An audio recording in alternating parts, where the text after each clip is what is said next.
മുന്നിൽ വെച്ച വിനായകൻ അവർ തല്ലിയത്. അത് അച്ഛന് വലിയ വിഷമമായി. സങ്കടം കൊണ്ട് അച്ഛന് നെഞ്ചുവേദന വരെ വന്നു. എന്നെ മാറ്റി നിർത്തി വെച്ചത്. അതുകൊണ്ട് തന്നെ എന്നെ തല്ലണത് അച്ഛൻ കണ്ടില്ല. പിന്നെ പുറത്തു വന്നപ്പോ എന്നെ തല്ലിയില്ലെന്ന് ഞാൻ അച്ഛനോട് കള്ളം പറഞ്ഞു. ഇവിടെ നിന്ന് വിനായകൻ ചൂട് പിടിക്കുന്നതും മരുന്ന് കിട്ടുന്നതൊക്കെ കണ്ടപ്പോ ഞാൻ അതൊല്ലെന്ന് പറഞ്ഞത് അതുകൊണ്ടാ. വെറുതെ അവരെ കൂടി സങ്കടപ്പെടുന്നത് വരാം.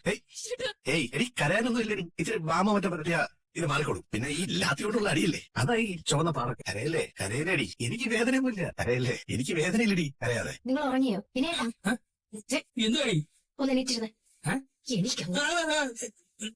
എന്തുവാടി? നിങ്ങളുടെ അച്ഛൻ ഇന്നെ വിളിച്ചത് കേട്ടില്ലേ? ക്ഷുദ്രജീവിയെന്ന്. നിന്നല്ലോ, ആ ഇൻസ്പെക്ടറല്ലേ വിളിച്ചത്. ഒരവസരം ഒത്തു കിട്ടിയപ്പോ അവനെതിരെയുള്ള എല്ലാ ക്ഷുദ്രജീവികളും ഒരുമിച്ചെന്ന് പറഞ്ഞ് അച്ഛൻ നോക്കിയത് ആരെയാ? എന്നെ. അപ്പൊ അതിനർത്ഥം ഞാനും ആ കൂട്ടത്തിൽപ്പെട്ട ഒരു ക്ഷുദ്രജീവിയാണെന്നല്ലേ? അങ്ങനെയെങ്കിലും നിനക്കത് മനസ്സിലാവട്ടെ എന്ന് അച്ഛൻ വിചാരിച്ചാണ്. പോലീസുകാര് പുറം തല്ലി പൊളിച്ചതേ ഉള്ളൂ. ഞാൻ ഇയാളുടെ കണ്ണ് രണ്ട് കുത്തി പൊട്ടിക്കും. പറഞ്ഞില്ലെന്ന് വേണ്ട. മേലുവേദന സഹിക്കാൻ പറ്റത്തോണ്ടാ ഞാൻ കിടന്നത്. നിനക്കിപ്പോ എന്താ വേണ്ടത്?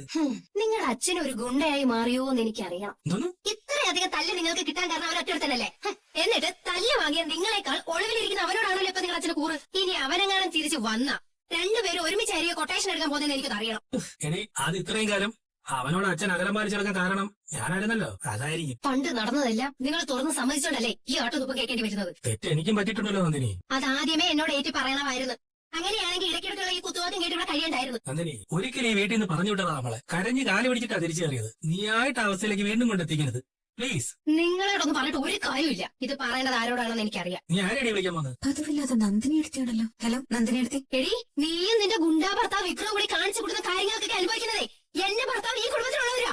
അറിയാ നിനക്ക്? ഞാൻ കാരണം ഞാൻ എന്ത് ദ്രോഹം അതിന് ചെയ്തത്? നീ അങ്ങനെ ഒളിച്ചു കളിക്കൊന്നും വേണ്ട. നീ വിക്രത്തെ കൊണ്ട് ആ വരുണിനെ കൊല്ലിച്ചത് നിന്റെ അനിയത്തിയെ അവരിൽ നിന്ന് രക്ഷിക്കാൻ വേണ്ടിയല്ലേടി? നന്ദിനി എടുത്ത് എന്തൊക്കെയാ പറയുന്നേ? നീ ഒളിക്കണ്ട, എല്ലാം എനിക്കറിയാം. നീയും വിക്രവും കൂടി നിന്റെ അനിയത്തെ പിന്തിരിപ്പിക്കാൻ നോക്കിയതും അവള് പറ്റില്ലെന്ന് പറഞ്ഞ് ആ ബന്ധത്തിൽ ഉറച്ചു നിന്നതും അങ്ങനെയൊക്കെ എനിക്കറിയാം. വരുണിനെ പോലുള്ള ഒരുത്തനിൽ നിന്ന് അനിയത്തിയെ രക്ഷിക്കാൻ നീ നിന്റെ ഗുണ്ടാ ഭർത്താവിന് കൊട്ടേഷൻ കൊടുത്തു. അവൻ അത് ഭംഗിയായിട്ട് ചെയ്ത് നൈസിന് ഒളിവിലും പോയി. ഇപ്പൊ വിക്രം എവിടാണെന്നും ചോദിച്ച് പോലീസ് ഈ വീട്ടിലാണ് കയറി ഇറങ്ങുന്നത്. ഇന്ന് അച്ഛനെയും അവന്റെ ചേട്ടന്മാരെ സ്റ്റേഷനിൽ വിളിപ്പിച്ചിരുന്നു. ചോദ്യം ചെയ്യുന്നതിനിടയില് SI കൈതരിപ്പ് തീർത്തതേ വിനേട്ടന്റെ ദേഹത്താ. അയ്യോ, അച്ഛൻ എന്തെങ്കിലും പറ്റിയോ? അച്ഛന് ശരീരത്തിനൊന്നും പറ്റിയില്ല.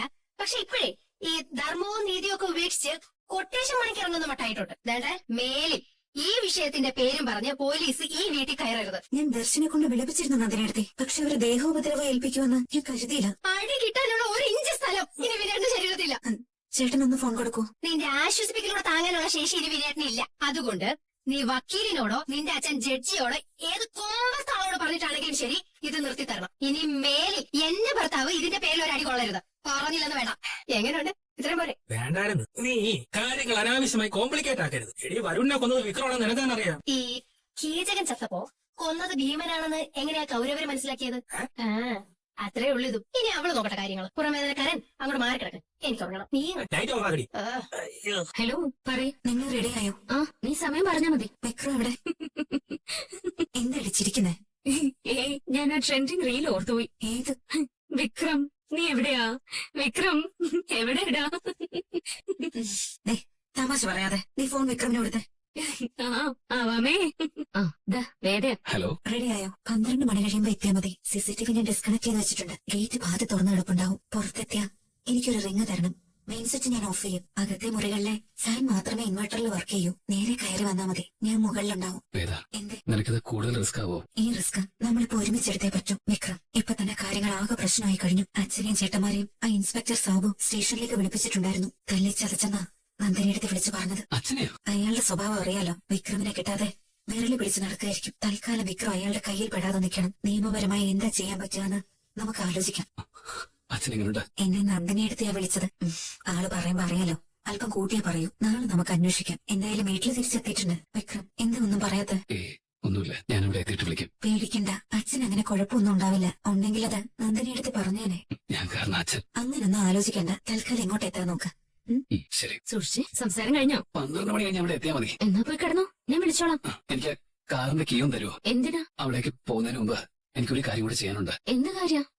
അതൊക്കെ ഞാൻ വന്നിട്ട് പറയാം. അതൊന്നും ശരിയാവില്ല. വേദ സമ്മതിക്കില്ല. പ്ലീസ്, എനിക്ക് ഒരു അരമണിക്കൂർ സമയം മതി. നടക്കുന്ന കാര്യമല്ല വിക്രം. എങ്കിൽ എനിക്കൊരു വണ്ടി വിളിച്ച് പോകേണ്ടി വരും. ആരും അറിയാതെ ഒരു സ്ഥലത്ത് പോയി തിരിച്ചു വരണം. അത്രേ വേണ്ടൂ. ഇഷിതയുടെ കാറാവുമ്പോ ആരും സംശയിക്കില്ല. അതാ. എങ്ങോട്ടേക്കാ? അത് ഞാൻ വന്നിട്ട് പറയാം. തൽക്കാലം വേദയോട് പോലും പറയാൻ പറ്റില്ല. ഇന്ന് നടന്നില്ലെങ്കിൽ എനിക്ക് നിങ്ങളാരും പറയുന്ന പോലെ ചെയ്യാൻ പറ്റാതാവും. അത്രയ്ക്ക് അത്യാവശ്യമായതുകൊണ്ട്. കീ തരുന്നതുകൊണ്ട് കുഴപ്പമുണ്ടായിട്ടല്ല, പക്ഷേ കുഴപ്പത്തിൽ ചെന്ന് ചാടരുത്. ഇനി കുഴപ്പങ്ങൾ ഉണ്ടാവാതിരിക്കാനാണ് ഞാൻ ഈ പറയുന്നത്. ഇന്ന് ഞാനത് ചെയ്തില്ലെങ്കിൽ നാളെ മുതൽ എല്ലാവർക്കും പ്രശ്നമാവും. അത് ഒരുപക്ഷെ ഇഷ്ടതയ്ക്ക് വരെ. സോ പ്ലീസ് 1 മണിക്കൂർ നേരത്തേക്ക് എനിക്ക് ആ വണ്ടി എന്താ. നന്നായി സാബു. അവനല്ലേ പിടി തരാതിരിക്കുന്നുള്ളൂ. അവന് കിട്ടാനുള്ളത് അവന്റെ കുടുംബത്തിനെങ്കിലും കിട്ടട്ടെ. അവൻ പിടി തരാതെ ഒളിച്ചിരിക്കുന്നുണ്ടെങ്കിലും കാര്യങ്ങളൊക്കെ അറിയുന്നുണ്ടാവും. ഇങ്ങനെയുള്ള വാർത്തകൾ ഇടയ്ക്കിടയ്ക്ക് അവന്റെ ചെവിയിലെത്താം. ഇനി സാബുവിന്റെ ഉത്തരവാദിത്വം അതാണ്. അയ്യോ സാറേ, സംഗതി അത്ര എളുപ്പമൊന്നുമല്ല. അവര് വല്ല പരാതിയായി പോയാൽ എന്നെ തൊപ്പി തെറിക്കും. ഒരു പരാതിക്കും അവര് പോകില്ല. താൻ ആ വീട്ടിലെ ആണുങ്ങളെ സ്റ്റേഷനിലേക്ക് വിളിപ്പിച്ച് വേണ്ടത് കൊടുക്കുമ്പോ ഞങ്ങൾ ഇടയ്ക്കിടയ്ക്ക് വാസവന്റെ ആളുകളെ ആ വീട്ടിലേക്ക് പറഞ്ഞയച്ചോളാം. വാസവന്റെ ആളുകൾ കയറി ഇറങ്ങുന്ന വീട് എന്ന് നാട്ടുകാര് പറഞ്ഞു തുടങ്ങുമ്പോ അവന് കാര്യം മനസ്സിലാകും. ഗതികെട്ട് അവൻ പുറത്ത് ചാടണം. നമുക്ക് വേണ്ടത് അതാണ്. ചാടും സാറേ. ഈ സാബു അവനെ ചാടിപ്പിക്കും. സാർ നോക്കിയോ? ഇനി ഒരാളെ കൂടി താൻ കണ്ടുപിടിക്കും. പുളിക്കനെ. വിക്രം ഇങ്ങനെ മറവിലിരിക്കുന്നത് തന്നെ പുളിക്കനെ കണ്ടുപിടിക്കുക എന്നുള്ള ഒറ്റ ലക്ഷ്യത്തോടെ. അവന്റെ കയ്യില് പുളിക്ക ചെന്നപ്പെട്ടാൽ അറിയാലോ. അതോടെ സകല തിന്തി. പുളിക്കനെ അവന് കിട്ടും മുമ്പ് നമുക്ക് പുളിക്കനെ കിട്ടണം സാബു. സാറ് ധൈര്യമായിരുന്നോ? പുള്ളിക്കനെ ഞാൻ ഈ ഉള്ളം കയ്യിൽ വെച്ച് വന്നിരിക്കും. ഇന്ന് ശ്രീകാന്ത് സാർ എന്താ വരായിരുന്നത്? അവന് ഭാര്യയും കൊണ്ട് സിനിമയ്ക്ക് പോണം. രാത്രി 11 മണിക്കുള്ള ഷോ. പോട്ടെ സാറേ, ഇനി കഴിച്ച വണ്ടി പിടിച്ച് പോണ്ടേ? അതിനെന്താടൂ, സാധാരണക്കാർക്ക് മാത്രമല്ലേ പ്രശ്നമുള്ളൂ. പോലീസിനാണെങ്കിൽ എന്ത് പോക്കത്തിനാവാന്നല്ലേ പഴവഴി. എന്നാലും വേണ്ട സാറേ, മതി. അപ്പോ രാത്രി യാത്രയില്ല. സൂക്ഷിച്ചു പോലെ. ഞാൻ ചുമ്മാ പറഞ്ഞു തന്നെ. ഓ, ആരോടാ നീ? മനസ്സിൽ തീവ്രമായ പ്രണയമുള്ളപ്പോൾ ഒരു തേയിലും കാലു പൊള്ളില്ല, ഒരു നൂൽപാലത്തിലും ഉള്ളു പതറില്ല. എന്നിൽ നിന്ന് മടർത്തി മാറ്റാതെ ഒരാപത്തിനും വിട്ടുകൊടുക്കാതെ വിക്രമിന്